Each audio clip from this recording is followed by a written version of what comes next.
Здравейте, аз съм Калян Вичев и днес ще ви направя един коментар към матча на Челси срещу Фулъм. Понеже, както виждате, съм облечен с синьо и съм за Челси, както се досещате по синята дреха. Искам да направя коментар към Челси, но бих направил един съвсем малък коментар към Фулъм. Значи Фулъм се справиха много добре. Просто накрая Челси Челси толкова добре се справи, че нямам думи просто. Педро Нето, какъв гол им вкара, просто нямам думи. После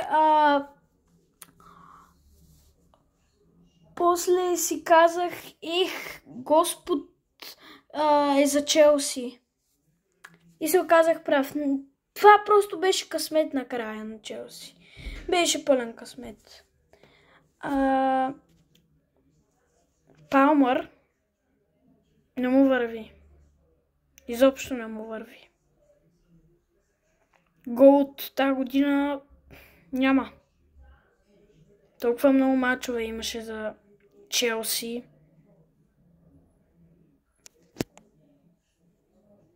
Няма един гол. Един гол няма.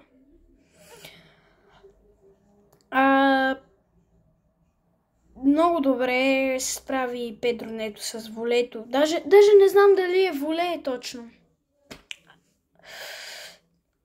И така, благодаря ви за вниманието, че ме изслушахте за моя коментар към матча. Смятам, че Челси не се справиха много добре, но накрая просто, както ви казах, Господ е за Челси. До скоро!